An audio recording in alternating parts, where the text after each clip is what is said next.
Ladies and gentlemen, thank you for tuning in to this edition of Stop, Look, and Listen. I'm your host, LaTroy Gardner. This week, we have a Renaissance woman, family physician, singer-songwriter, activist. She's first-class royal. We have Dr. Venis. Dr. Venis Wilder, aka V Tierra. How you doing, Venis? I'm doing amazing. How are you today? I'm doing well. I'm blessed and highly favored. And amen. Glad that you could join us this week. Yeah, I'm so glad to be here. Thank you for inviting me. All right, no problem. So let's just start off from the beginning, talk about your childhood, growing up in Plantation, Florida. Is that near Miami? Yes, it's near outside of Fort Lauderdale. So about 30 to 35 minutes away from Miami, about 10 minutes from Fort Lauderdale. But yes, I was raised in South Florida. My family's here. Grew up with my mom and dad. I'm the oldest of four. And I never thought I would live in Florida again after I left for college, but I'm back and loving it. I came back 2 years ago, almost 3 years ago now. And it was actually recovering from an illness that I came home with my daughter. And as I was sitting in my parents' backyard recovering, I found my voice. And so it's really coming back to Florida and in the sunshine and in a more relaxed setting that I was able to do music again. It's beautiful, which we will obviously touch on later on in the interview with your music career. But just talk about some of the values that your parents instilled in you and the example that they set. Oh, wow, that's nice. Well, my parents definitely instilled family, God, family, and I would say football as well. I come from a big sports football. Family. Please tell me your favorite college football team is the U. I mean, growing up, the U was the team, right?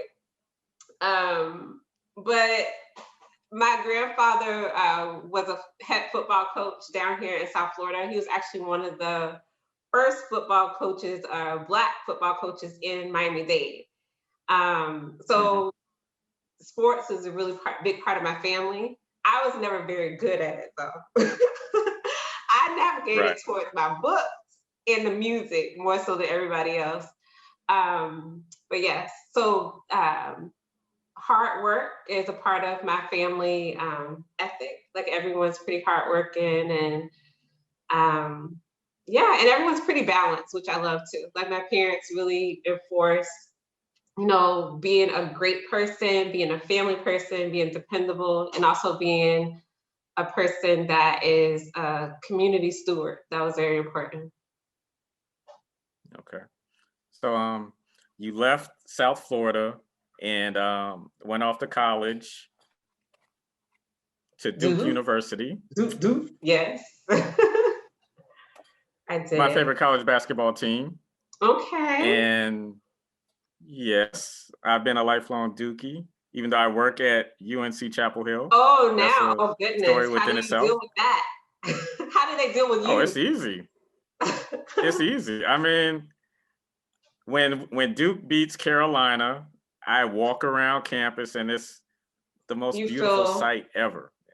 Yeah, it's a lot of students with their heads down. But if Carolina beats Duke, I'm in my office. And communication is shut off completely. Right, exactly. So you attended Duke University, got your BS from there, but then you went to Harvard University to med school. Just talk about the experience of attending an Ivy League institution. Yeah. So,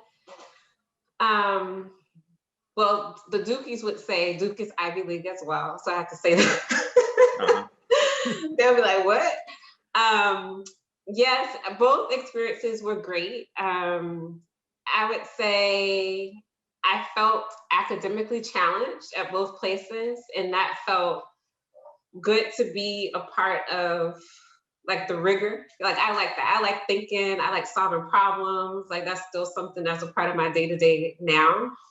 And I like being creative. So I felt like it was a good education for me. I'm not someone who likes to just sit there and memorize things and think that, you know, the test is going to be on that. I'm someone who likes to like put a puzzle together and apply it. And I felt like both places taught me in that way. They both gave me opportunities to expand my world. So just the different people that I met along the way, the different internship opportunities that I had were great.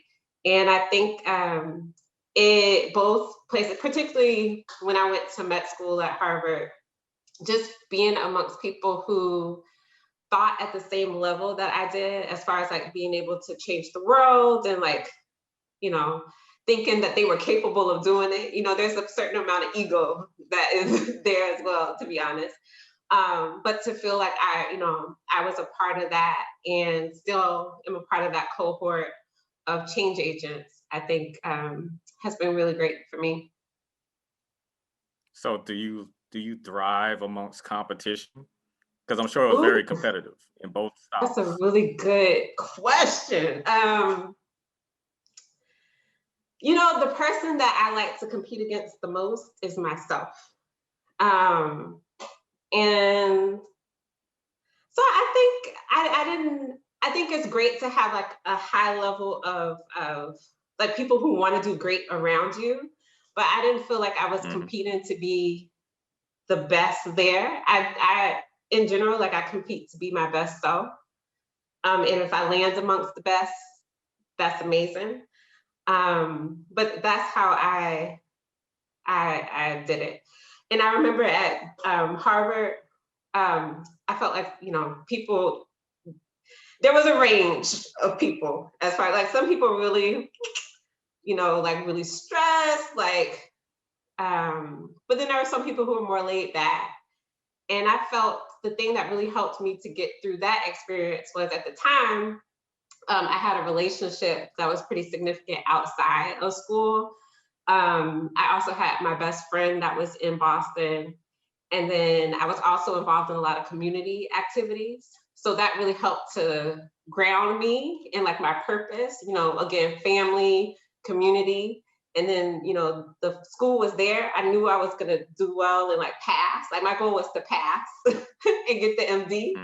And so when I kept it in that way, I didn't feel like so much pressure to, you know, be number one. Although at the end, it turned out that I did well. Okay. So you're a family physician. I At what am. point did you decide that you wanted to follow that path and become a doctor? Yeah, so I remember having that in mind when I was a little girl. My mom was pregnant with my brother around the time my youngest brother, around the time that I was like 7 or 8. And I would go with her to her OB appointments.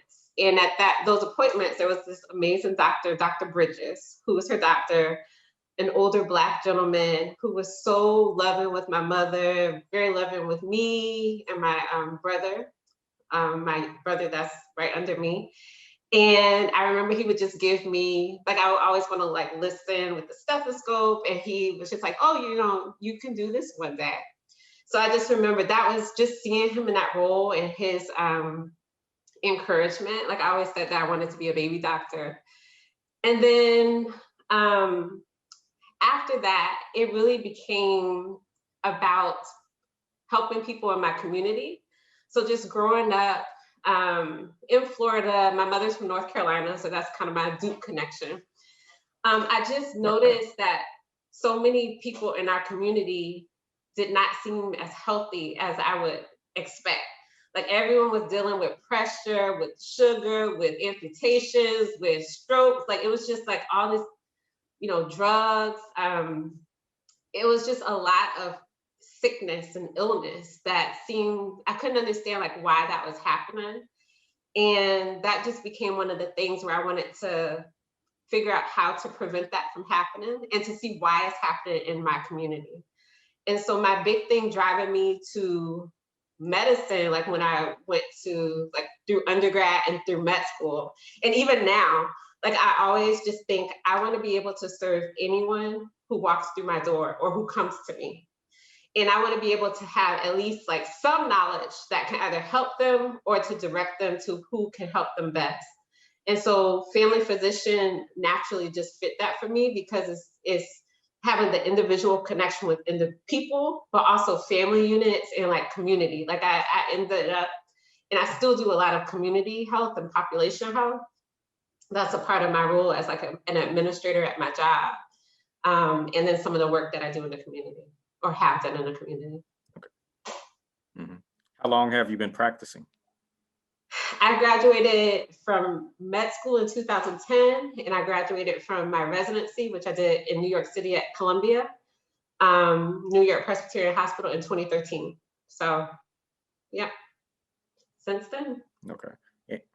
And you're currently the medical director at yes. The hospital you're at?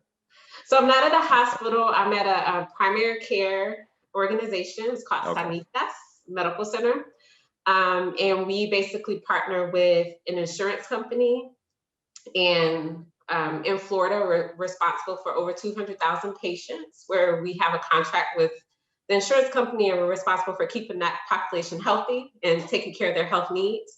I run 2 of the offices in Fort Lauderdale. I manage about 10 doctors. We have, medical assistants. We have a lab.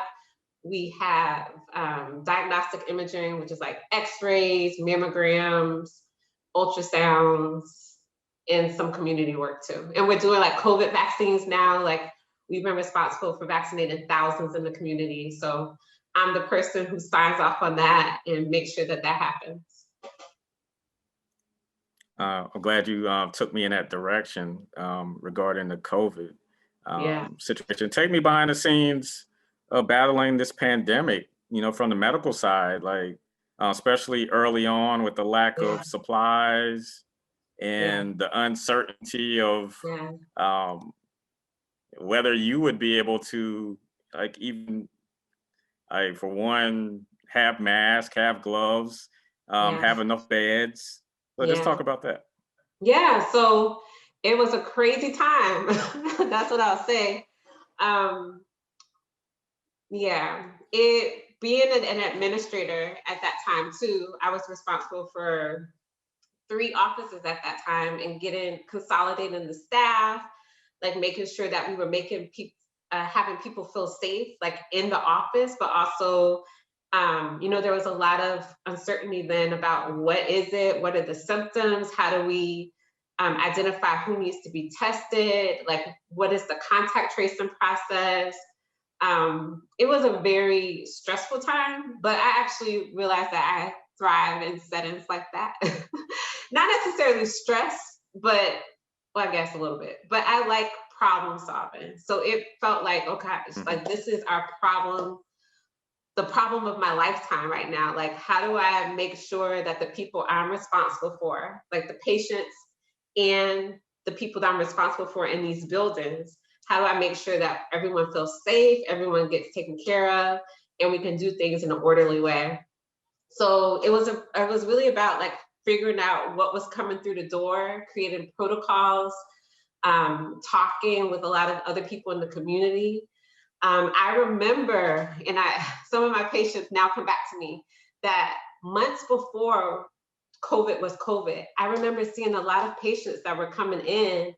And I remember for a couple, I'm like, I would test them for flu and they were coming back negative, but they seemed so sick. Like there was a flu-like illness. And now I wish I had reported it, but I was seeing it in multiple patients. And we even had like an outbreak of this mysterious thing at my office before COVID was officially announced.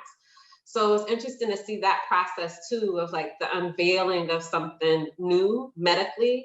And then now it's so much a part of like our everyday. Like I feel every time I see patients now, I'm seeing someone who has either had COVID or, you know, a lot of people unfortunately did pass from COVID. No one's that I know closely in my family, but I have had some patients that passed from COVID.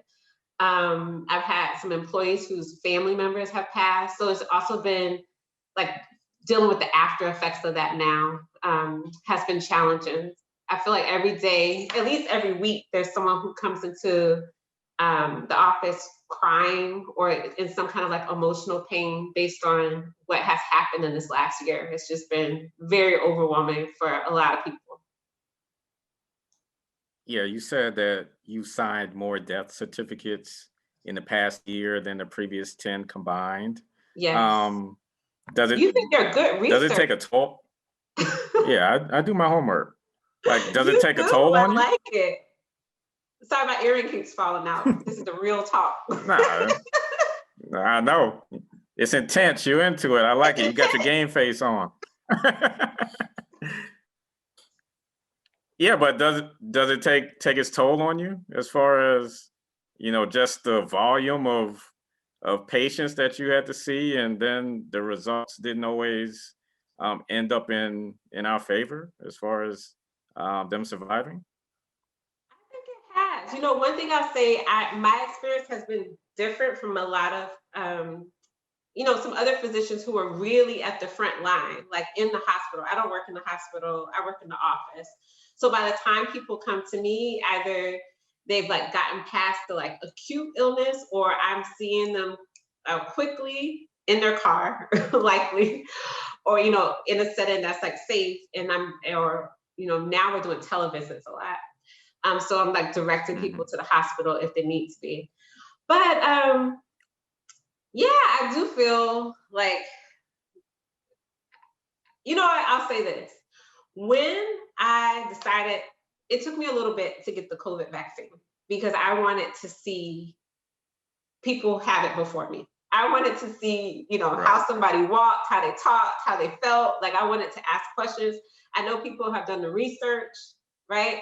But like I'm a researcher myself, like an observation person. So I wanted to, you know, ask and observe.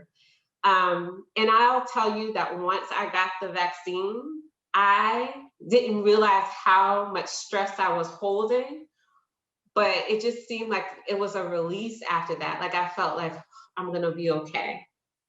And I didn't realize how much stress I had been carrying prior to that, because I just felt like my whole kind of body and mind and everything kind of eased with the vaccine.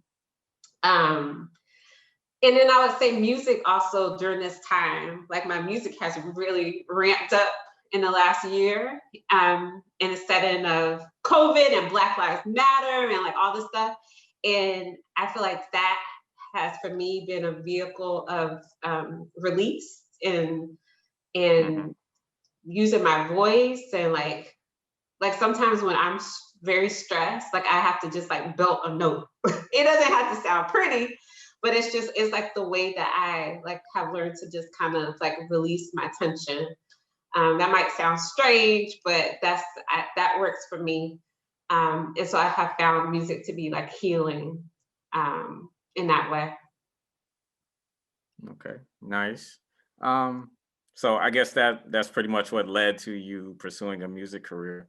Did you write music when you were younger as well, or was it Yes, just I did.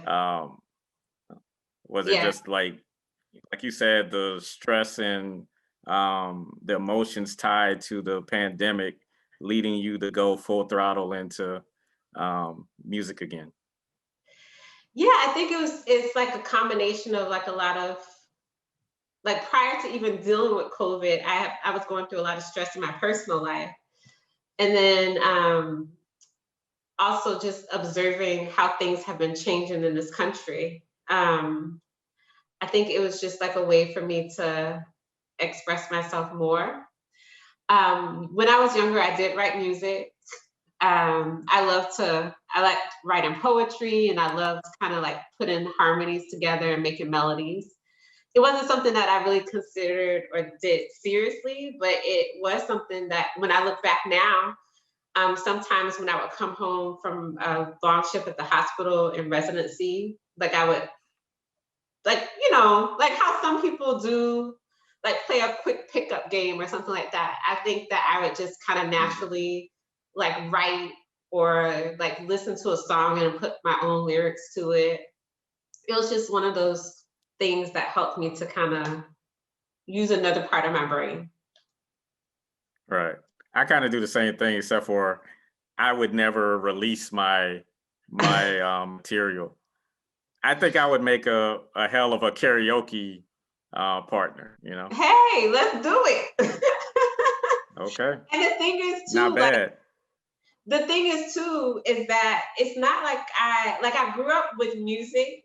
Like music was a big part of my family actually, but in like an informal way. Like my parents always listened to music, like every weekend, like we would have like different parties and family events, and even cleaning, my mom would like have the music blasting. I did some piano. Growing up, my mom made sure like she wanted all her kids to play a musical instrument. We never knew why that was important, but it was important to her. And I also learned the clarinet. So when I was in middle school and a little bit of high school, I was in the band. So it was a part of like my, I guess a part of like some of the fabric, but it didn't felt like it stuck. So it's interesting now that now is like the time in my life where it's kind of like rising to the surface as something that's more significant than I would have ever thought. Okay. So compare and contrast Dr. Venis Wilder and V Tierra. Ooh, great question. Ooh, so that makes me think, like, do I have a switch when I'm at work versus when I come home? I think embracing my creative side, I have become much more bold. I feel like I've always had a boldness about me, but I feel more empowered to actually be different and to and allow myself to like express that. So now, you know, like before, and to do it more unapologetically. So like hoop earrings, I love hoop earrings. V Tierra loves hoop earrings, but Dr. Wilder loves hoop earrings too. So you know that when you see Dr. Wilder, she's gonna have her hoops in. And I like my hair, part of my hair blonde. So like I have my signature do. Today I walked around my office with my hair looking like a Nubian queen. So I love gold, you know, so it's just allowed me to, I guess just to embrace like my true self. The one who likes colors, the one who likes to be bold, the one who likes to speak and be creative and colors outside the lines. Exactly. And if you haven't seen any of her music videos, Batter Up, Digital Love, and First Class, you can definitely see the creativity and the boldness exhibited in all three videos. I mean, it's high quality and, like you said, outside the box. So I commend you for that instead of Thank you so much. Giving us something basic. But just describe your sound. Of course. That's one of the reasons why I had to do the interview. But describe your sound. I'm hearing some Miami bass, some bounce music, but it's coupled with a message. Yeah. Is that intentional to put the medicine in the kool-aid? Yes, it is. And I'm trying to figure out pun intended. I love the pun intended. Yes, you know, one of the things that I would think about a lot growing up is music is like, people love music, and music, it is fluid. Like it goes past, it has no boundary. You never know who's going to listen to a song. You never know, you know, how they're going to hear it, how they're going to interpret it. And so I just feel like it's a beautiful thing that could be utilized in a way that is more constructive than we commonly hear it sometimes. So I remember like one day I was coming home from residency and like there was this amazing like Rick Ross or like Nas song that I was just listening to over and over and over again. And in the song, Rick Ross was talking about having diabetes. And I was listening to the song and I'm like, how could I use this platform of music in order to like talk about preventing yourself from getting diabetes? Like, how can I do that in a way that is cool, that kids can see themselves like listening to and like vibing to, but not necessarily understanding all the words, but like having these messages kind of like seep into their mind without them knowing. Because that's what happens with a lot of the music nowadays anyways. So I say that to say like, I think that there's power in the words that we say and the words that we hear. And if I could utilize my voice and my music and my talent and my creativity in a way that helps people to be their best selves, then I feel like that's a win and like one of the reasons why God put me on this earth. Okay. So let's touch on the singles that you've dropped within the last 12 months or so. Yeah. Batter Up. So it seems like you're talking about a game of politics this country plays when it comes to Black lives, gun control, and social injustice. Yes. Definitely. Feel free to shed further light. So I created Batter Up back in 2018, but I released the song in 2020. And in 2018, that was when there was the midterm elections and like there was all the issues going on with Kavanaugh and like the Supreme Court nomination and like the Me Too movement was big then. And I just remember just like watching the news and listening to all these like, it was a lot of discussion. There was a movement that was clearly happening, but yet I didn't feel as if the politicians and the people that are responsible for a lot of the decisions were really being held accountable for how they impact our lives. So I wanted a rallying cry, like something that would get people to feel like motivated, awakened, empowered to hold the people around us that we put into office accountable. So that's why I made Batter Up. So, and then in 2020, the time came when it was time, like that was the ideal time to release it. And I remember being really, like I made the music video in 2019, or maybe even the end of 2018. And I just held it for like a couple years.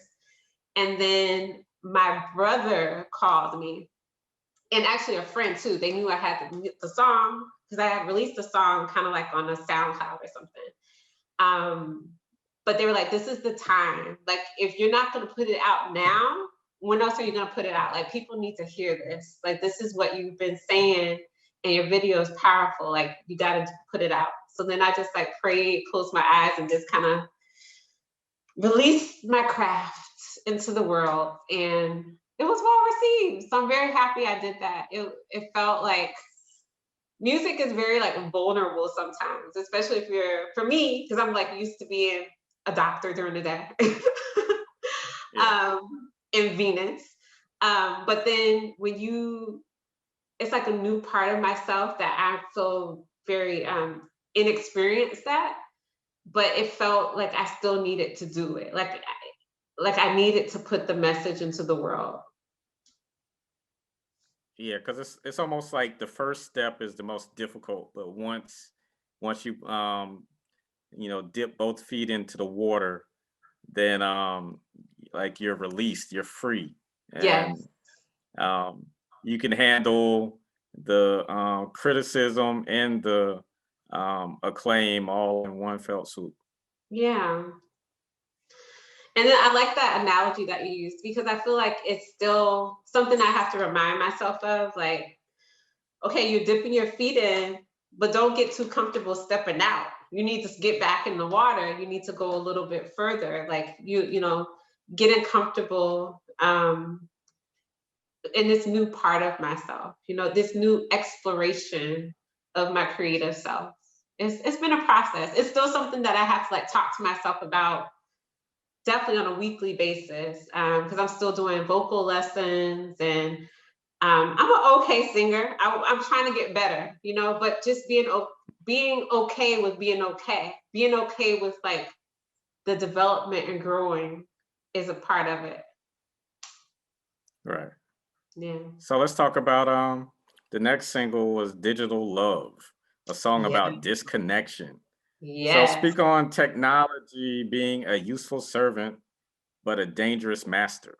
Ooh, you like that quote? I do. I And mean, it's it powerful, was right? pretty much it was a home run.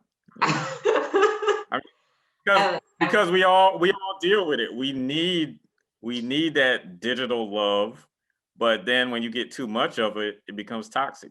Yes, yes, yes, yes. Yeah, so the digital love piece was I am divorced. So that was like one of the big things that has happened in my life in the last 5 years.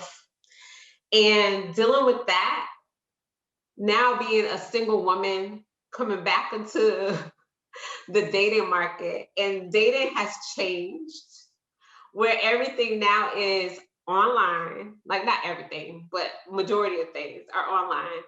And so I was just having like a lot of experiences with like trying to connect with people through this format, but yet there's so many people that you can swipe left and swipe right with, but yet is anyone really out there trying to have a connection? So that was like a Right. big thing that was coming up. And then it just made me think, one day I was just sitting there and I was like, well, if I'm talking to my phone, Siri, do you love me? And I was just thinking, like, sometimes we feel like we're connecting with so many people, but in reality, is the connection true? Is it connection deep? Or is it just kind of like talking to Siri? So I wanted to convey something like that in the song, and it's my favorite. I enjoy that song a lot. Yeah. So just talk about the pros and cons of online dating. You pretty much spelled out the cons. So what? So give me some pros. Whoa, geez, what are the pros? Yeah. Well, if one day I get a really good match, I will be very thankful. But what are the pros? The pros are it helps you to connect to people outside your immediate circle. So that's great because you know, like your circle might not have exactly what you're looking for. But if you expand your circle, then it's kind of having all these different networks that you can tap into all in one click. Um, I don't know if I can say any more pros. It's been that bad. You know, I think people, it feels, it feels more like it feels like everyone's shopping, but are we shopping for, like, what is it for? Like, are people really seeking a real relationship, or is it just kind of to fill time? For some people, I think it's just kind of like a sport. Like if you play video games, like, okay. So I haven't had the best experience with it. That's what it sounds like. That's my summary. I compare it to a buffet line. Yes. Yeah. And the buffet, is that where you go if you want to get a good meal? For some people. No. But I like fancy restaurants. Like I like to so I'm like, what is the equivalent of that? If I don't want, if I'm not a buffet person, I don't like that. Like I like to know I'm going to a quality place where I can get a quality meal and just have it. And I don't like too many options. I like quality options, and I know that I'm gonna be good. And I don't know where that is. Yeah, I mean, I think like people are sampling a little bit of everything. As far as, they may have 5 or 6 people that they're communicating with at the same time, going on Yeah. a different date a week, Yeah. but they're never truly spending time to get to know one individual. Yeah. So eventually you become stuffed because you've made so many trips to the buffet and you can't even leave the table. You're just stuffed and about to pass out Yeah. And from it's just like, it's a little bit of this and a overindulgence. little bit of that and a little bit of Yeah. this. And the thing is, we don't really get to know people, Like, it's like, I remember someone asked me, like, oh, what's your favorite movie? And I responded, and they didn't like my movie choice. It's like, why would someone's movie choice eliminate them? Like, how are you going to tell me so it's just like things like that. Yeah. Why ask me? Anyways, so that's my feel about Right. online dating. Yes. All right. Well then, let's go into your latest single, First Class. First A class, shout out to royal. Yes. shout out to all the queens grinding and removing that glass ceiling, Amen. Amen. And Kamala Harris, that was really, I mean, I made this song, the thought for this song came back in, I want to say 2017 for this song. Like I was taking a trip for my birthday and I went to Greece by myself. I went to Cuba, Greece, Turkey, and Dubai. And I remember in Greece, I was like sitting there and I had this line that came in. I had no rental. Wait, what was it? Always first class, first class, first class, first class, royal. Like I kept hearing that. And then I remember like taking a piece of paper out of my purse and like just writing, like scribbling parts of it down and being like, oh my gosh, this is so good. Like, and then it turned out like years later, like I keep a book sometimes where I put things in, or I keep things on my phone in my notes section. That's what I do. Yeah. Yep, I do the same thing. Yeah. I have probably like 15 or 20 shows. I have like 20 shows in my phone. Yeah. Waiting to record. Yeah. And when it's time, you pull them out. So that's what I do with my music. And so yeah, that song was inspired then, but again, the best time for it to be recorded and released was this year with the nomination and now the election of our first Black female vice president. So I was super excited to share the song and put it out and just get people, particularly women, excited about this new moment in time. Yeah, it's definitely an anthem. Thank you. Like I said, congratulations to all of our queens excelling in all of your endeavors, looking fashionably flawless and commanding respect. Yes. And you don't even have to be flawless. Like No. Sometimes we a little. Well, the video, you was flawless in the video. Oh, well, thank you. Yeah. So, are there plans on dropping a full length? That is my goal. That's what I need to get motivated again to do. I have some more songs that are in my phone and also in my head that I want to go lay down in the studio. So I plan on doing that. And I did put on my vision board this year that I wanted to put out at least an EP, because I have some other songs, like actually one of my favorite songs I haven't put out yet, and it's so great. It's called Obsolete. And I feel like a lot of people are going to be able to relate to that song. So yeah, my plan is to put something out by the end of the year. And this year's passing by fast, man. It's already May. It has been. Yes. It's a blur. We're almost halfway home. I know. But my goal is, so it's not making excuses, it's making the time, it's me knowing that I'm good enough, that my message deserves to be heard, and going ahead and doing it. So I'm committing that, I'm saying that out loud so that I'm held accountable for it as well. So how do you balance being a medical director, physician, getting your music career off the ground, and a parent? How do you maintain all of that? It's a lot, huh? Mm-hmm. I've learned to stop saying it's a lot, because I feel like when I say that, it feels heavy. But if I just walk in it and just allow myself to be myself in those moments, and a part of myself that's being called to perform in that way, then it feels easier. For instance, like today, like I had a very busy day at work today, because I'm basically solving problems all day, and then doing that and doing it well. And then I have my daughter, so like going to spend the time with her. But being in Florida, I also have a lot of support from my family, so that has been very helpful. And then with the singing, I make sure I feel it's helpful for me to be involved in like different committed activities. So I like sign up for like 6 months of like singing lessons, and like I have a routine with that. So I make sure I put that on my calendar.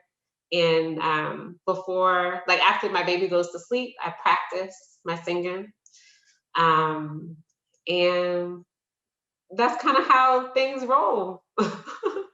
A couple times a week, people call me for different things, either like doing an interview or being involved in some kind of, like I've given different lectures or advice about different things, whether it be music or medicine.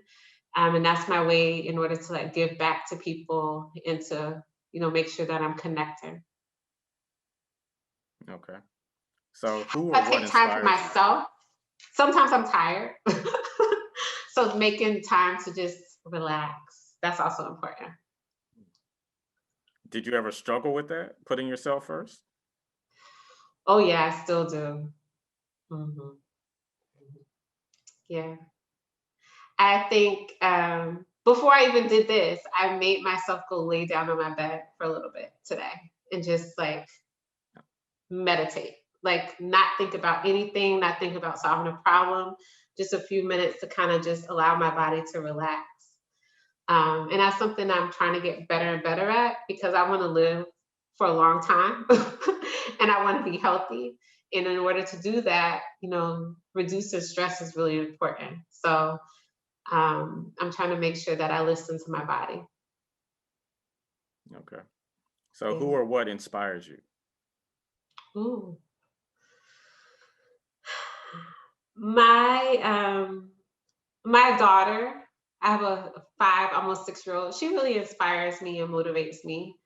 Um, I feel that when she looks at me, that I want her to see um, a woman who has lived her life and is living her life in joy and in fully expressing herself in the way that God has given her. Um, and I would definitely say my mother too is a big inspiration for me, in terms of just like being balanced and connected to herself. So I really appreciate that about my mom, and that motivates me. Okay. So before we prepare to close, just talk about the art of making a power move and how I like to coin it, learning to sink or swim. Ooh. Okay, tell me more about that question. A power move. Okay, so making a power move, because like you're obviously well accomplished in the medical field, but now you're stepping out and sort of doing something that you're somewhat of a novice at, but you're putting forth the time and effort to perfect it.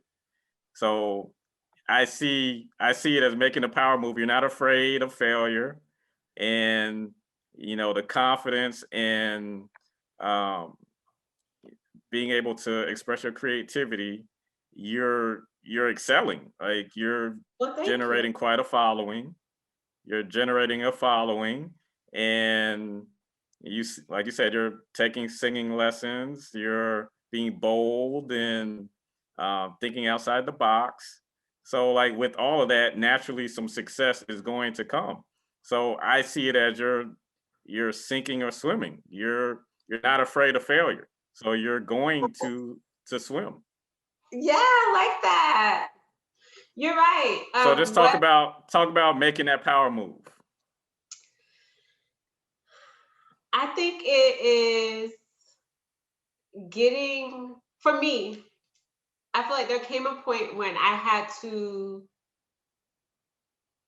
realized that if I asked myself the question, if I were to die today, will I feel like I gave it my all? And I can say yes. I can definitely say yes now. Before, I think I was playing it safe, where there was a part of myself that I was more comfortable with presenting. And even now, like there's a part of me that my family feels more comfortable with, and because they know that part of me. But like this new part of me with the music and like who I have developed into as a result of that, like my family's now seeing like my more artsy and creative side. And also I was away for a long time too. Like I lived away. And so now coming home, people are like seeing me in a new way. And I'm seeing myself in a new way. So I feel like it's getting like asking yourself, if I were to die, will I feel like I gave it my all? It also was, do I feel as if I am living my life's purpose?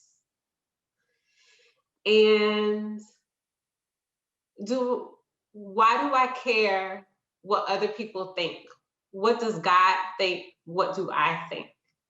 And that has been, I grew up with my grandfather who was very instrumental in my life.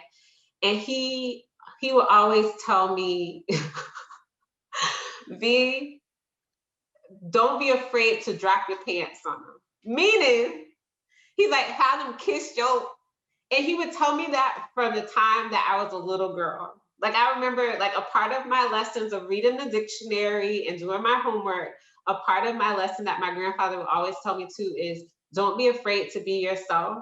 And in that journey of that, you're gonna have to like really tell some people, let some people know, or just do what you're doing and people will have no choice but to, decide to accept or reject.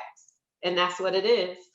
And so, even today, like even in my workplace, the decisions that I make as showing up as my authentic self instead of like hiding behind what I think is acceptable to either look like or speak about, or like all of that comes up. And I'm just thankful that I have found the courage to just be me.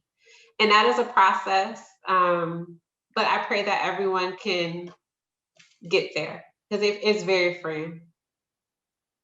Mm-hmm. So what's next? So what's next? Doing my EP, as I mentioned. I have a spice line of spice business that I do as well. So I launched that actually last year as well, but also putting that more so into the world. I think that's important. I am very interested as well in alternative medicine, and I really don't like prescribing medicine to people. Like I do it if needed, but I'm really about holistic health. So nutrition, exercise, meditation, prayer, music. Like I think all those family, community connection, all those things that we, sitting outside, God has given us what we need. And it's just us like listening and like respecting that. So I'm doing actually the next couple of days, I'm doing an herb course that I'm, hoping to bring more herbs and like natural holistic practices into my practice at work. Yeah, and kind of just following where I feel like I'm being led. Okay. Well, plug your socials and whatever else you need to, share with us. Yeah, so follow me, y'all. It's very nice to meet you, and I'm glad that y'all got to hear a little bit of my story. I'm always down for connecting with people. I can tell you about a lot of different things, but my social on Instagram is v.tierra, v.tiarra_. You can find me. It's bold red. It's my favorite color. And then you can find me on Facebook as well. My YouTube is v.tierra, the same. So you can check out my music videos there.